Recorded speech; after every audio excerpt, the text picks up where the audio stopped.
Hi, it's Peggy again. I'm talking today about a topic that I really enjoy and have learned a lot from, and that is the topic of gender communication. Now, our book doesn't have a chapter devoted to gender communication. Instead, DeVito addresses gender communication kind of throughout the book.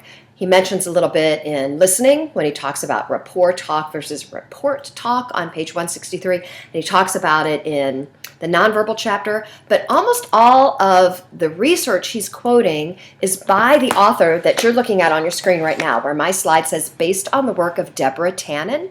She's kind of the prominent researcher still in the area of gender communication. And I really like her work. And if you take a further course, let's say, I know Webster offers one, so do other institutions, a full semester course in gender communication, you'll examine her work to a greater degree. But today I just want to give you an overview because some of her principles are extremely eye-opening to me, and I think they fit really well into this section of the course where we're talking about relationships. Because let's face it, a lot of our relationships are intergender, where we have males and females communicating with each other.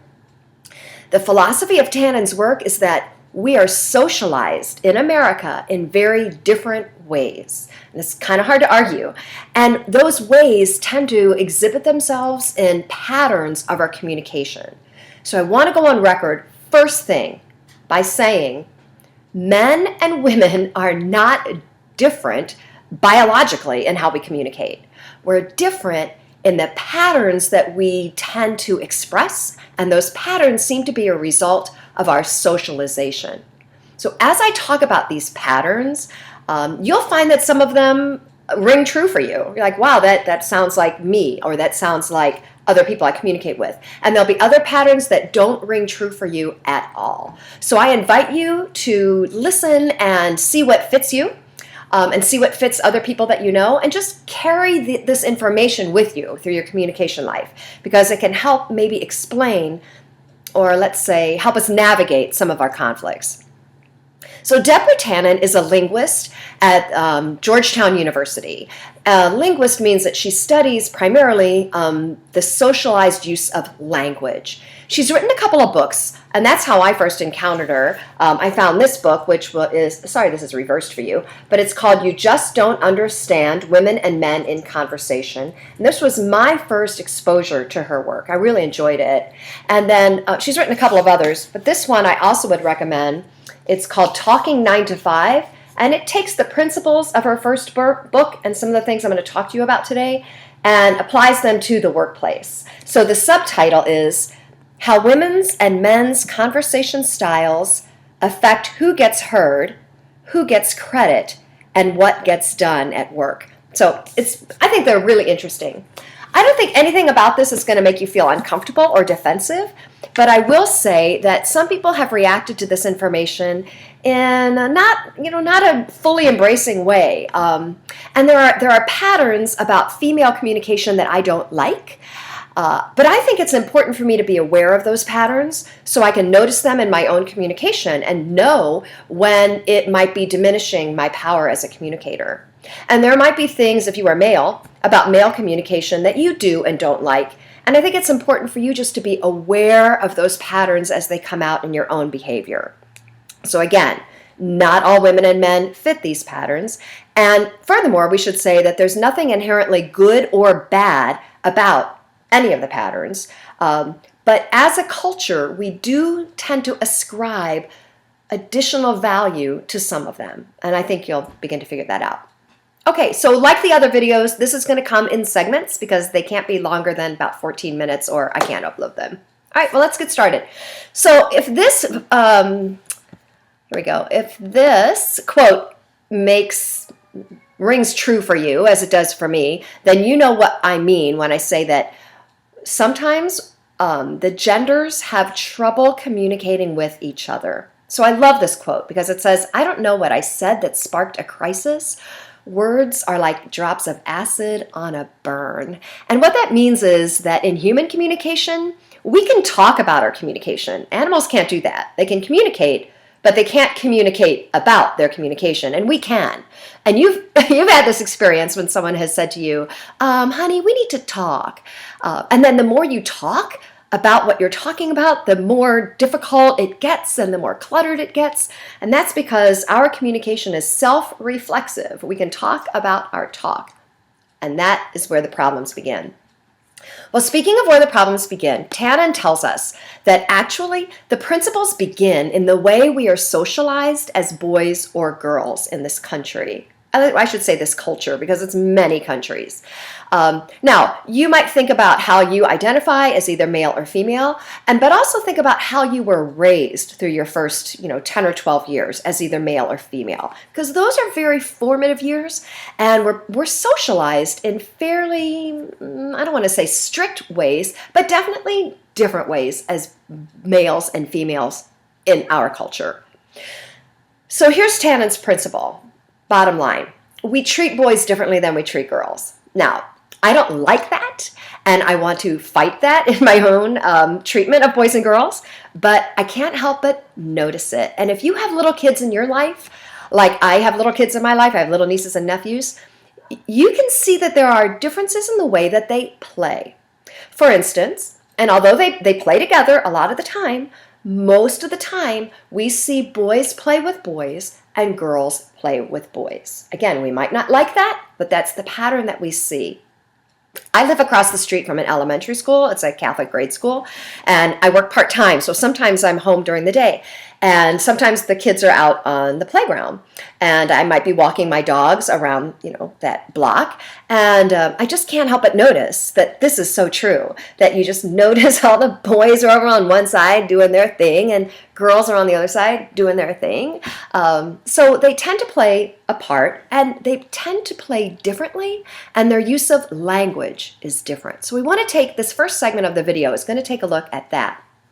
It would be a lot of fun if you were watching this with someone of the other gender. So if you need to, pause the video and ask somebody to join you. Maybe it's a spouse or a roommate, but it would be fun to get their take on what of this rings true for them. So I can tell you what rings true for me as a female. I was raised female and have been one all my life. But I can't really tell you the male experience. So it's always kind of nice to hear that counterpoint. So pause the video if you can and find somebody to join you. Okay, so here are the differences between boy and girl play. Again, this sounds really traditional and old-fashioned and maybe even archaic.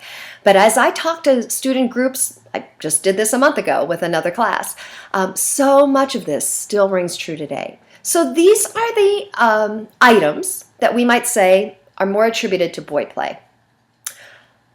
More than girls, boys tend to play outside and in larger groups. It's not that girls don't. It's just that boys do this more often.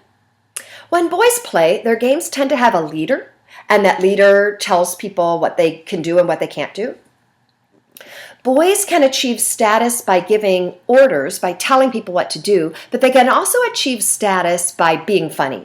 So if maybe you're not, you don't have that in-charge status, you're not the leader of the group, you might be the joker of the group. That's something I can't relate to as a female, but males tend to nod their head at that. So I'm not sure what you're going to be nodding your head at. But this one I do get. I grew up with two brothers. I totally get bullet number 5, which is their games have winners and losers almost all the time and very elaborate systems. So I would watch my brothers play in the backyard, and the rules of whatever game they were playing would change and evolve based on who was winning and who was losing, I would notice. Like, okay, guys, so now you have to run to the tree, and you have to touch the tree, and now you have to run around it. And so the rules would always evolve. And it's perfectly acceptable for boys to boast of their skill and to argue about who is best. Now, I saw this firsthand at a recent Cardinal game, actually one of the last ones I went to this season. And in front of me was this group of men, and apparently they had just been together on a golf tournament that day. And there were 3 of them, and they spent the whole game just razzing each other about their performance in the golf tournament and who, outstroked the other one, and, who won the skins game. I don't know this lingo about golf, but it was like they spent the whole game just teasing each other and boasting about their performance at this golf tournament. And let me tell you, as a female, I can't identify with that at all. Women that I know, we would never spend a whole baseball game talking about that. So pause the video if you're watching with somebody else and ask them which of these items seem the most true for you and which ones don't seem at all true. Okay, let's look at the girls list. I really relate to almost everything here. So more than boys, girls tend to play in small groups or pairs rather than large groups, and I definitely see this at the playground across the street. By the way, I don't stalk the playground, but I do walk by it and I notice kids playing. In girls' games, turn taking is very important. We give turns, we take turns, we notice who hasn't had a turn. So turn taking is usually a key element. We also play a lot of fantasy games like house or school. When I was growing up, we played office with my parents' junk mail. I would save the junk mail and we'd get out the stapler and we'd set up our little desk and we'd play office, whatever that means. There's no winner or loser to our games, right? There's just dialogue that you exchange and then you get tired of that one and you start another one. So bullet number 4 I'm less comfortable with. I don't like this one, but I do notice it. And that is that females or girls are expected to not really boast about their skill, which I just hate that thought. It sounds like we're not supposed to be proud. But what I do notice is that sometimes when I hear girls compliment each other on a skill, the person being complimented will often diminish the compliment, like, "Whoa, that was a really great cartwheel." And the recipient will say, "Oh, wasn't that good?" Or, "Oh, yours is better." So I think it plays out in that sense that we kind of like diminish compliments when we get them. But here's one I definitely sense, and that is when we want to do something, we don't order other people to do it. Like, we're not very direct about it. Like, "Okay, we're going to my house now to play Barbies." Instead, we'll say something like, "I know, let's go to my house." So it's more of a suggestion than a declarative statement of what we're going to do. And finally, the last bullet, for women, for girls growing up, a best friend is a pretty key ingredient. And let me tell you, you know when you have one and you know when you don't have one. I have 2 nieces and a stepdaughter, and they are all very close in age, like all born within 2 months of each other. And they grew up very close together. But it's interesting how they're like in their 30s now, but as they were growing up, you could always tell which 2 of them were the closer friendship, and which one was just a little bit on the outside. And that would shift a lot. But you always kind of know, if you're in a group of 3 or 4, who the best friends are. So I'm going to ask you to pause the video and talk to a female, if you aren't one, and see which of these things ring true for her. And if you are a female, think about the ones that ring true for you. And then I'm going to actually end this segment and start the next segment of the video.